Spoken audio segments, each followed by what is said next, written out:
കഴിഞ്ഞ ആഴ്ചയിൽ തന്നെ പുറത്തു വന്ന മറ്റൊരു കാര്യമുണ്ടല്ലോ, കൊച്ചി കോയമ്പത്തൂർ വ്യവസായ ഇടനാഴി സാർത്ഥകമാകാൻ പോകുന്നു. അതിന് സംസ്ഥാന ഗവൺമെന്റ് തന്നെ ഏകദേശം ആവശ്യത്തിനടുത്ത് ഭൂമി വാങ്ങിക്കഴിഞ്ഞു. അതുപോലെ സംസ്ഥാനവും കേന്ദ്രവും ഷെയർ ചെയ്യാൻ പോകുന്ന ഫിനാൻസസ് എത്രയാണെന്ന് തീരുമാനത്തിൽ എത്തിക്കഴിഞ്ഞു. ഒരു പാലക്കാടിനെ ഒരു വ്യവസായ നഗരമാക്കി മാറ്റാൻ വേണ്ട തീരുമാനങ്ങളും ഒക്കെ നടത്തിക്കഴിഞ്ഞു. അപ്പൊ അങ്ങനെ ഒരു വ്യവസായ നഗരമായിട്ട് പാലക്കാട് മാറുന്നു. ഒരു വ്യവസായ കോറിഡോർ, അതായത് കൊച്ചി ബാംഗ്ലൂർ വ്യവസായ കോറിഡോർ വരുന്നു. ഒരു വ്യവസായ കോറിഡോർ വരുന്നു എന്ന് പറയുമ്പോൾ തന്നെ ആ കോറിഡോറിന്റെ ഇരുവശങ്ങളിൽ പലതരത്തിലുള്ള വ്യവസായങ്ങൾക്ക് വികസിച്ചു വരാൻ ധാരാളം സാധ്യതകൾ ഉണ്ടാകും. അതായത് വ്യവസായത്തെ സംബന്ധിച്ച് വ്യവസായത്തിന്റെ അന്തരീക്ഷം, ലോജിസ്റ്റിക് കോസ്റ്റുകൾ, എല്ലാത്തരം ആ വ്യവസായവുമായി ബന്ധപ്പെട്ട എല്ലാ തരം ചെലവുകൾക്കും ഒരു കോറിഡോർ ഉണ്ടാകുന്നതോടുകൂടി കുറവ് വരും. അതൊക്കെ മിനിമത്തിലേക്ക് എത്തും. അങ്ങനെ വരുമ്പോൾ തന്നെ അത് വലിയ എൻകറേജ്മെന്റ് ആകും വ്യവസായികൾക്ക്.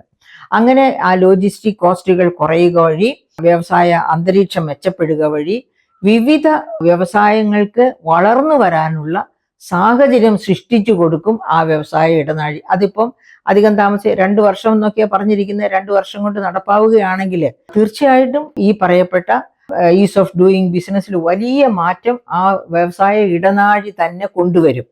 അതുപോലെ തന്നെയാണ് പാലക്കാട് ഒരു വ്യവസായ നഗരമായിട്ട് മാറുമ്പോഴും സംഭവിക്കാൻ പോകുന്നത്.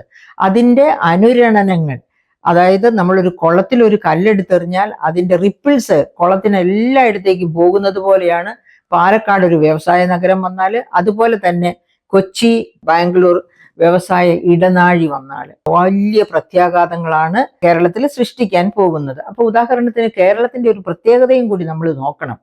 കുടുംബശ്രീയുടെ ഒരു പഠനം ഞാൻ നടത്തിയപ്പോൾ ഞാൻ മനസ്സിലാക്കിയിട്ടുണ്ട്. സുഭിക്ഷ എന്ന ഒരു കുടുംബശ്രീ മൈക്രോ എന്റർപ്രൈസ്, അതെവിടെയാണ്? പേരാമ്പ്ര, കോഴിക്കോട് ജില്ലയിൽ പേരാമ്പ്രയിലുള്ള സുഭിക്ഷ എന്ന കുടുംബശ്രീ മൈക്രോ എന്റർപ്രൈസ്, അതായത് 7000 കുടുംബശ്രീകൾ ചേർന്നിട്ടുള്ള ഒരു മൈക്രോ എന്റർപ്രൈസ് ആണ്. അവർ തെങ്ങിൽ നിന്ന് തന്നെ 41 ഉൽപ്പന്നങ്ങൾ ഉൽപ്പാദിപ്പിക്കുന്നു. 41 ഉൽപ്പന്നങ്ങൾ തെങ്ങിൽ നിന്ന് തന്നെ. അവസാനത്തെ ഉൽപ്പന്നമാണ് ചൂല്. അപ്പൊ നമുക്കറിയാം, ചൂലും നമ്മുടെ അനുദിന ജീവിതത്തില്, അതായത് റോബോട്ടിക് ചൂല് വന്നില്ലെങ്കിൽ അത് വരുന്നവരെയും നമ്മുടെ അനുദിന ജീവിതത്തിലെ ഏറ്റവും നല്ല സുഹൃത്താണ് ഒരു ചൂല എന്ന് പറയുന്നത്. ആർക്കെങ്കിലും പിടി നമുക്ക് വേണ്ടാന്ന് കൊടുക്കണമെന്ന് തോന്നി അവർ അടി വെച്ച് കൊടുക്കാം. അതല്ല, നമ്മുടെ വീട് വൃത്തിയാക്കണം എന്ന് തോന്നിയാൽ വീട് വൃത്തിയാക്കാം. അങ്ങനെ നിരവധി ചെലന്തിവലി അടിക്കാം. അങ്ങനെ നിരവധി പർപ്പസാണ് ചൂലിന് പോലും ഉള്ളത്. അപ്പൊ തെങ്ങിൽ നിന്ന് അവരുണ്ടാക്കുന്ന ആദ്യത്തെ ഉൽപ്പന്നം ഏതാണെന്ന് അറിയണ്ടേ? അതായത് വെർജിൻ കോക്കനട്ട് ഓയിൽ. എന്താ ഈ വെർജിൻ കോക്കനട്ട് ഓയിലിന്റെ പ്രസക്തി? സർവ പ്രസക്തിയുമാണ്.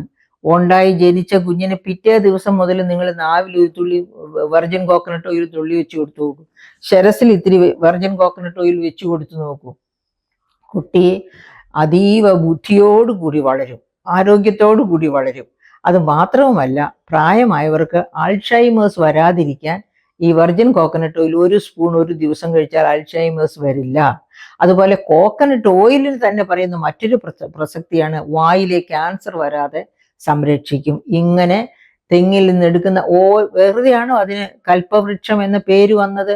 ആ കൽപ്പവൃക്ഷത്തിൽ നിന്ന് എടുക്കുന്ന ഓരോന്നും, കൽപ്പവൃക്ഷത്തിന്റെ തടി തന്നെ 120 വർഷത്തെ ദീർഘായുസുള്ള, മനുഷ്യനെ പോലെ ദീർഘായുസുള്ള വൃക്ഷമാണ് കൽപ്പവൃക്ഷം, തെങ്ങ്.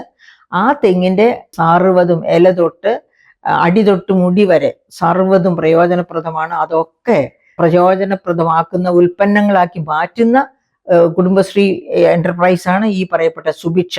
അതൊക്കെ പോയി കണ്ട് പരിചയിക്കേണ്ടതാണ്. വ്യവസായ സംരംഭങ്ങളെ പരിരക്ഷിക്കണമെന്ന്. അപ്പം അതുപോലെ വേറൊരു ഉൽപ്പന്നം, ദ ജാക്ക് റവല്യൂഷൻ, ചക്ക വിപ്ലവം.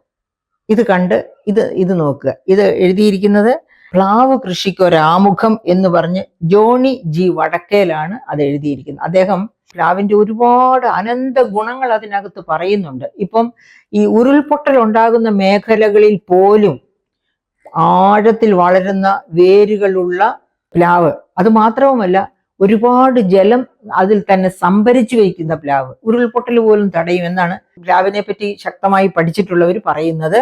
മന്ത്രി രാജീവ് തന്നെ ദ ജാക്ക് റവല്യൂഷൻ ഒക്കെ വായിക്കണം എന്നാണ് എൻ്റെ റിക്വസ്റ്റ്.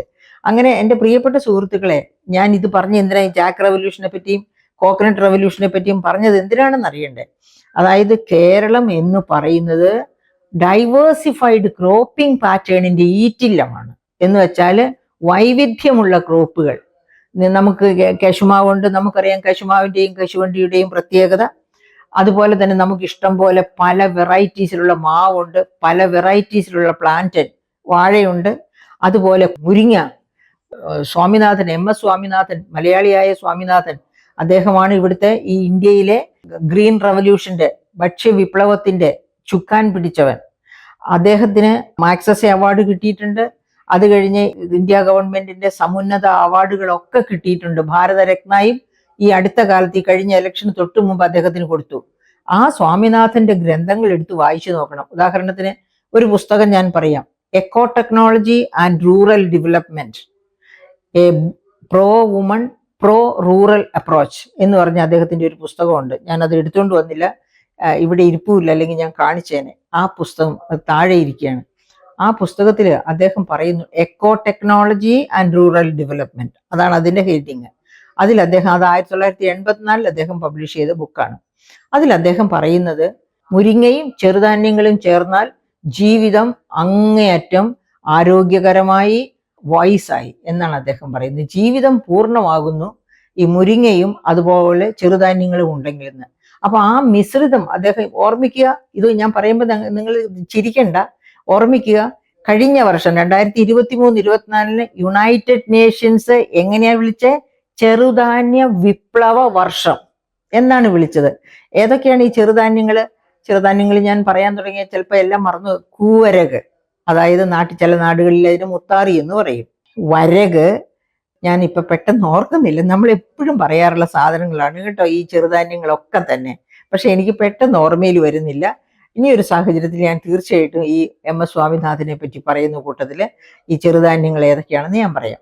അപ്പം ഈ ചെറുധാന്യ വിപ്ലവം എന്നാണ് UN പറഞ്ഞത്. അതായത് എല്ലാ പ്രായക്കാർക്കും ഈ ഒരു തരത്തിലുമുള്ള മാൽന്യൂട്രീഷൻ, പോഷക ദാരിദ്ര്യം ഇല്ലാതെ ജീവിക്കണമെന്നുണ്ടോ, നിങ്ങൾ ചെറുധാന്യങ്ങളും അതോടൊപ്പം മുരിങ്ങക്കായോ മുരിങ്ങ ഇലയോ എന്ത് വേണമെങ്കിലും നിങ്ങൾക്ക് അതിൻ്റെ കൂടെ ഉപയോഗിക്കും. അതാണ് അദ്ദേഹം പറയുന്നത്.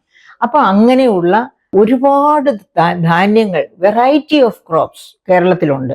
ഇതിനെ എല്ലാം വ്യാവസായിക അടിസ്ഥാനത്തിൽ വിശിഷ്ട ഉൽപ്പന്നങ്ങളാക്കി മാറ്റാം. കോവിഡൊക്കെ വന്നപ്പോൾ നമ്മുടെ സ്പൈസസ്, ഇഞ്ചി, ഉലുവ, ഇത്തരം സ്പൈസസ് ഒക്കെയാണ് യൂറപ്പിനൊക്കെ ഏറ്റവും വലിയ ആശ്വാസകരമായിരുന്നത്. നമ്മുടെ സ്പൈസസിന്റെ കയറ്റുമതി കോവിഡ് കാലത്താണ് ഏറ്റവും ഉച്ചസ്ഥായിയിലെത്തിയത്. കാരണം ഇതിൽ ഓരോ സാധനം ഇട്ട് തിളപ്പിച്ച വെള്ളം, ആ വെള്ളം തന്നെ കോവിഡിനെ പ്രതിരോധിക്കുമെന്ന് യൂറോപ്യൻസ് കണ്ടെത്തിയ കാലഘട്ടം കൂടിയാണ് അത് എന്ന് ഓർക്കണം. അപ്പൊ അങ്ങനെ വെറൈറ്റി ഓഫ് ക്രോപ്സ് ഉള്ള കേരളത്തിന് വ്യവസായം നടത്തുക, അതായത് വ്യവസായം, മലയാളികളുടെ ഒരു പ്രത്യേക ദുസ്വഭാവം എന്ന് പറയുന്നത് വ്യവസായ വിരുദ്ധരാണ്. അതായത് എവിടെയെങ്കിലും പോയി അടിമപ്പണി ചെയ്യാം, പക്ഷെ സ്വന്തം മേധാശക്തി ഉപയോഗിച്ച് ഒരു ഉൽപ്പന്നത്തെ കണ്ടെത്തുക, ആ ഉൽപ്പന്നത്തിന് വിപണി കണ്ടെത്തുക, ആ ഉൽപ്പന്നത്തിന്റെ വൈവിധ്യമാർന്ന ലെവലിലേക്ക്, പല തട്ടുകളിലേക്ക് അതിനെ ഉയർത്തുക, ഈ തരത്തിൽ സ്വന്തം ചിന്താശ്രേണിയെ വികസിപ്പിച്ചു കൊണ്ടുവരാൻ, അതായത് ഈ റിസ്ക് എടുക്കാൻ അവർക്ക് ഇഷ്ടമല്ല. ബിസിനസ്സിലേക്ക് പോകണമെങ്കിൽ റിസ്ക് എടുക്കണം. അപ്പൊ ആ ബിസിനസ് റിസ്ക് എടുക്കാൻ ഇഷ്ടമില്ലാത്ത സ്വഭാവക്കാരാണ് മലയാളികൾ. നമ്മുടെ കേരളത്തിലെ മലയാളികളിൽ റിസ്ക് എടുക്കാൻ കുറച്ചെങ്കിലും ഇഷ്ടമുള്ളവർ മുസ്ലിംസ് ആണെന്നാണ് എനിക്ക് തോന്നുന്നത്. അവര് പോലും പാഴ്സികളെ പോലെ ഒന്നും ബിസിനസ് റിസ്ക് എടുക്കാൻ താല്പര്യം. അപ്പൊ നമുക്ക് അങ്ങനെ മാറ്റിയെടുക്കണം. ഈ ബിസിനസ് റിസ്ക് എടുക്കാൻ തയ്യാറുള്ളവരാക്കി മലയാളികളെ മാറ്റിയെടുത്താൽ കേരളത്തെ വലിയ ഒരുപാട് വസ്തുവൊന്നും വേണ്ടാതെ തന്നെ ചെറു വ്യവസായങ്ങൾക്ക്, കുടുംബശ്രീയെ കണ്ടുപഠിക്കണം. ഞാൻ തന്നെ 150-ൽ പര ഉൽപ്പന്നങ്ങൾ കുടുംബശ്രീക്കാരെ ഈ കേരളത്തിൽ ഉൽപ്പാദിപ്പിക്കുന്നത്, കുടുംബശ്രീയുടെ മൈക്രോ സംരംഭങ്ങളെ പറ്റി പ്രോജക്റ്റ് ചെയ്തതാണ് കേന്ദ്ര ഗവൺമെന്റിന്റെ. അപ്പൊ ഞാൻ കണ്ടെത്തിയിട്ടുണ്ട്. ആ കുടുംബശ്രീകളെ ടീച്ചേഴ്സ് ആക്കി എടുത്താൽ മതി, നമ്മുടെ കുട്ടികളെ വ്യവസായികളാക്കാം. നമ്മുടെ ക്യാമ്പസുകളെ, ഇപ്പോൾ ഈ കഴിഞ്ഞ ബജറ്റിലൊക്കെ ഗവൺമെന്റ് പറഞ്ഞിട്ടുണ്ട്, ഓരോ ക്യാമ്പസും ഒരു നോളജ് ഹബ്ബാകണം, ഓരോ ക്യാമ്പസിലും സംരംഭങ്ങൾ തുടങ്ങണം. അതിന് കുടുംബശ്രീകളെ അങ്ങോട്ടൊന്ന് വിളിച്ചാൽ മതി. അവർ ഉത്സാഹിച്ചാല് കുട്ടികൾക്ക് വേണ്ടത്ര ട്രെയിനിങ് കൊടുക്കും. അവര് ഏത് മേഖലയാണ് ഏറ്റവും നല്ലത്, അവിടെ അടുത്ത് കിട്ടുന്ന ഉൽപ്പന്നം ഏതാണ്, അതിനെ എന്താക്കി മാറ്റാൻ പറ്റും, ഇത്തരം കാര്യങ്ങളൊക്കെ കുടുംബശ്രീകൾ തന്നെ പറയും. അത്തരം കാര്യങ്ങളൊക്കെ മനസ്സിലാക്കിക്കൊണ്ട് നമുക്കറിയാം നോക്കുകൂലി ചോദിച്ച് പ്രശ്നങ്ങൾ ഉണ്ടാക്കിയ ഒരുപാട് ഇഷ്യൂസ് ഉണ്ട്. ISROയിലേക്ക് യന്ത്രഭാഗങ്ങൾ കൊണ്ടുവന്നതിന് പോലും നോക്കുകൂലി ചോദിച്ച് ഇറക്കാൻ സമ്മതിക്കാതെ അവസാനം കോടതി ഇടപെടുക വരെ ചെയ്ത അവസ്ഥകൾ നമുക്കറിയാം. അതിൽ നിന്നൊക്കെ മാറ്റം വരണം. ഗവൺമെന്റ് ശക്തമായിട്ട്, ഗവൺമെന്റിന് ഒരു കൺവിക്ഷൻ ഉണ്ടെങ്കിൽ, ഒരു ഇച്ഛാശക്തി ഉണ്ടെങ്കിൽ ഈ അവസ്ഥയൊക്കെ മാറ്റിയെടുത്ത്, അതായത് മൂലധനം ഇല്ലാതെ ഉൽപാദനം നടക്കില്ല. അത് LDF ഗവൺമെന്റും മാർക്സും അത് നിഷേധിച്ചിട്ടില്ല. മാർക്സ് ആവശ്യപ്പെട്ടത് മൂലധന ശക്തികളെ ഒന്ന് അടക്കി നിർത്തുക. അതായത് മൂലധന ശക്തികള് അതിൽ നിന്നുണ്ടാകുന്ന ലാഭം മുഴുവനും സ്വന്തം പോക്കറ്റിലേക്ക് കൊണ്ടുപോയി വീണ്ടും മൂലധനം വർദ്ധിപ്പിക്കാൻ ശ്രമിക്കുന്നു, തൊഴിലാളികളെ അടിച്ചമർത്തുന്നു. അവർക്ക് ഹാൻഡ് ടു മൗത്ത് എക്സിസ്റ്റൻസ്, അതായത് ജീവൻ നിലനിർത്താൻ മാത്രമുള്ള ഭക്ഷണം തൊഴിലാളികൾക്ക് കൊടുത്ത് ബാക്കി മുഴുവനും മുതലാളി കൈവശപ്പെടുത്തുന്ന ആ രീതിയെയാണ് മാർക്സ് എതിർത്തത്. അതാണ് ക്യാപിറ്റലിസ്റ്റിന് എതിരായിട്ട് അദ്ദേഹം പറഞ്ഞത്. അതല്ലാതെ മൂലധനം വേണ്ടെന്നല്ല, മൂലധനം മനുഷ്യന്റെ ശത്രുവാണെന്നല്ല, മൂലധനം മനുഷ്യന്റെ മിത്രമാണ്. അത് മിത്രമാണ് എന്ന് മനസ്സിലാക്കിക്കൊണ്ട്, പക്ഷേ മൂലധനം കയ്യിൽ പിടിച്ചിരിക്കുന്നവര് തൊഴിലാളികളെ അടിച്ചമർത്താൻ ശ്രമിക്കരുത്. അവരുടെ അവകാശങ്ങളെ സംരക്ഷിച്ചുകൊണ്ട് അവരെ ചേർത്ത് നിർത്തിക്കൊണ്ട് വേണം മുന്നോട്ട് പോകാൻ എന്നാണ് കാൾ മാർക്സ് ആവശ്യപ്പെട്ടത്. അപ്പൊ LDF ഗവൺമെന്റ് ഇപ്പോഴെങ്കിലും അത് മനസ്സിലാക്കി മുന്നേറുന്നു എങ്കിൽ ഈ കേരളത്തില് വ്യവസായ സംരംഭങ്ങൾ പൊങ്ങി വരാൻ ധാരാളം സാഹചര്യങ്ങളുണ്ട്. ഇവിടുത്തെ ഉൽപ്പന്നങ്ങൾ തന്നെ അതിനുള്ള കേന്ദ്രങ്ങളാക്കി അതിനുള്ള മാർഗങ്ങളാക്കി മാറ്റാവുന്നതേ ഉള്ളൂ എന്ന കാര്യം ബഹുമാനപ്പെട്ട ഗവൺമെന്റിനെ, പ്രിയ സുഹൃത്തുക്കളെ, നിങ്ങൾ എല്ലാവരും കൂടി ചേർന്ന് അറിയിച്ചു കൊടുക്കുക.